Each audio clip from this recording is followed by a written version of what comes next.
Hello, this is Ferdinand Englander from Animator Island. Next up, I'll be talking to acting teachers. Yes, there are special teachers that help animators to improve their acting. In one case, it's also about improvisation, working together in a group to loosen up a little and practice creativity. Let's see what we can learn from these great teachers. All right. Hello. Hello, I am talking to Ed Hooks. He's the acting teacher for animators.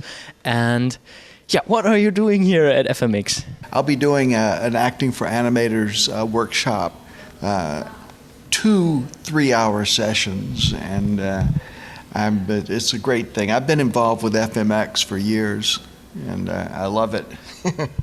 So what is this masterclass about? My masterclass is acting theory for animators, okay, as opposed to stage actors, okay, because stage actors work in the present moment, all right, and animators don't have a present moment. Animators have 24 frames make a second.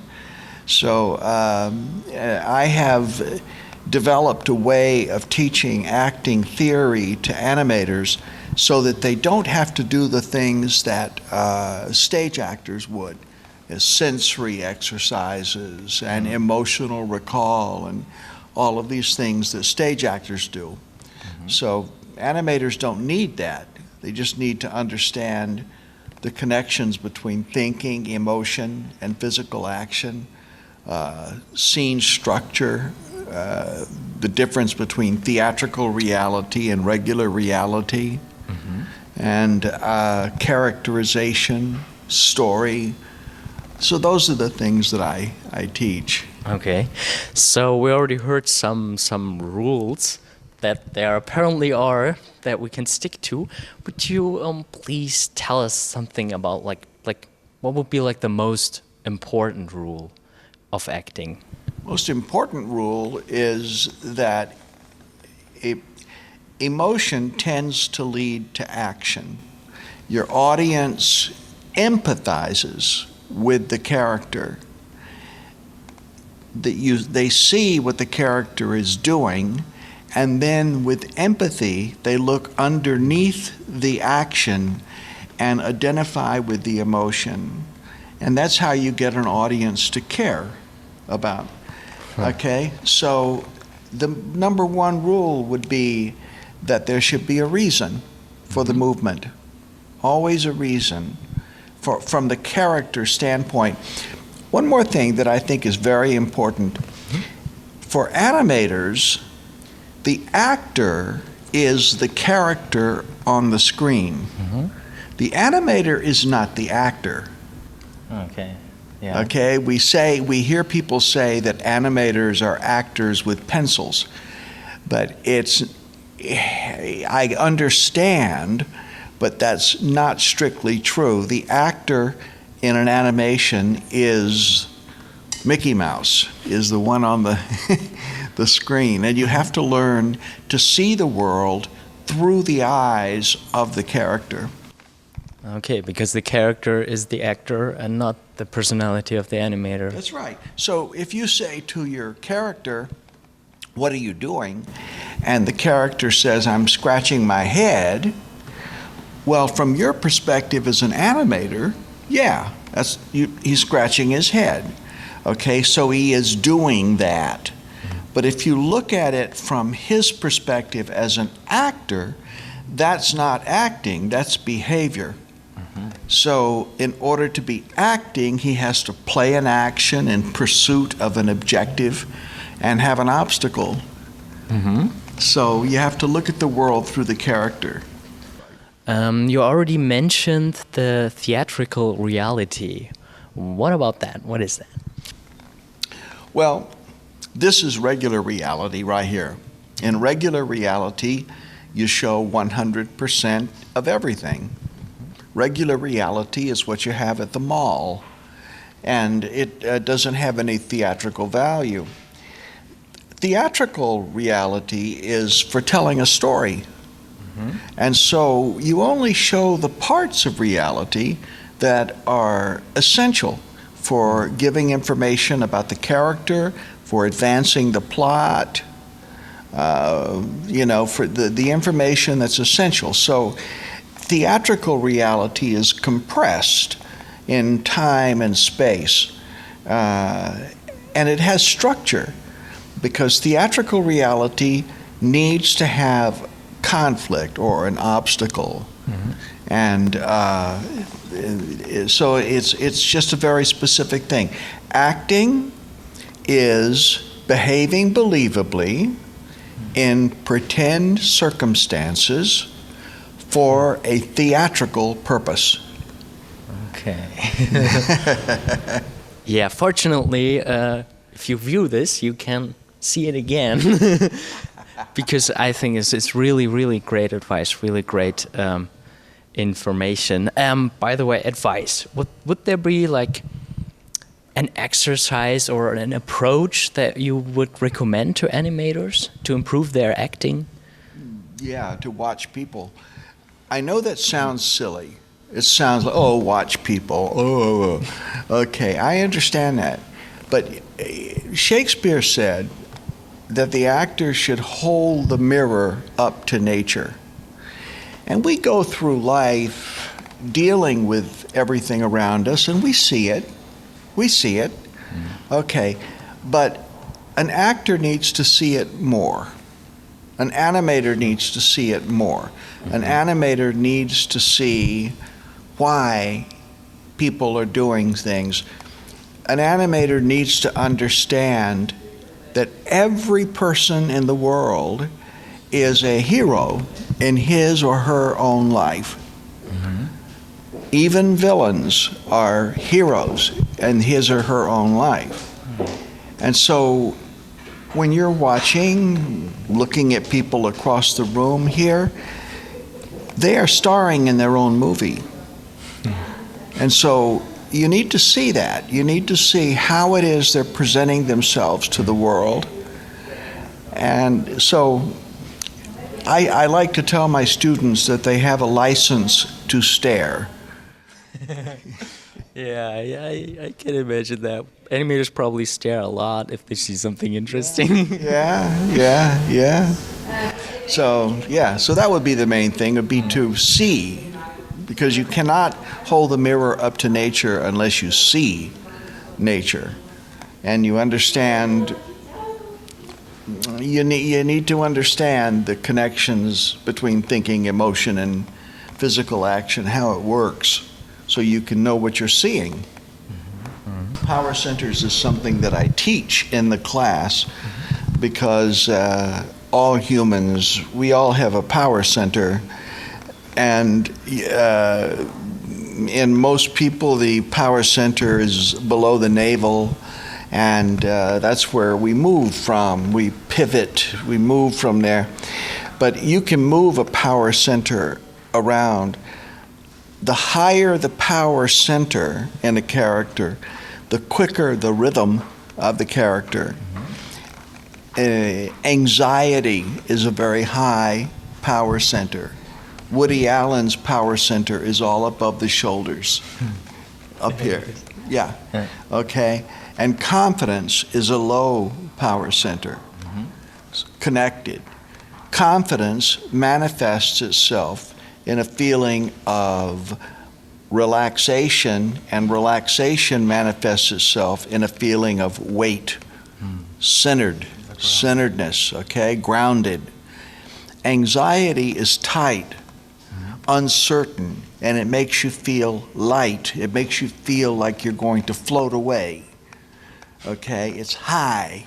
Yeah, you want to fly away. That's right. So that's what the power centers are, is a way of, every character should have a power center of some kind, and they can move around during the course of the day.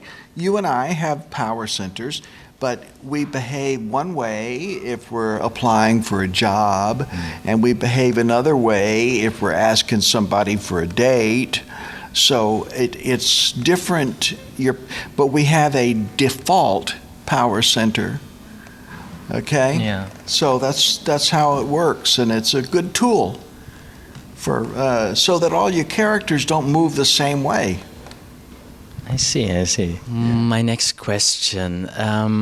If you look at animation films nowadays, what do you think are the mistakes that even happen to the industry? What would be like the problem of current feature films? They're spending too much money. They're spending in U.S. dollars $150 million, $200 million on an animated film at the three big studios at Pixar, Disney, DreamWorks. They spend this much money. It's too much money, okay? You can make movies for a lot less money than that. And because they're spending so much money, they cannot offend anybody. They cannot give anybody a reason not to see this movie. And so they don't start with a story that they want to tell. They start with $200 million. And they have to get them out, one in the spring, one in the fall. So from my perspective, we tell stories. It should start with a story.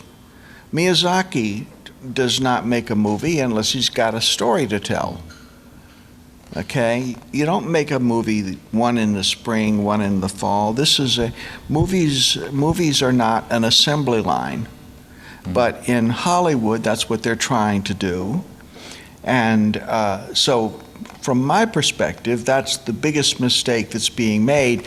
However, it also presents a really good opportunity for you and your generation, because we're ready now for the next generation of animation studios. Pixar, DreamWorks, and Disney have done what they're going to do. They're not going to do anything else creatively. They're not going to break any more ground creatively. Okay? But they are going to keep making money, a lot of it.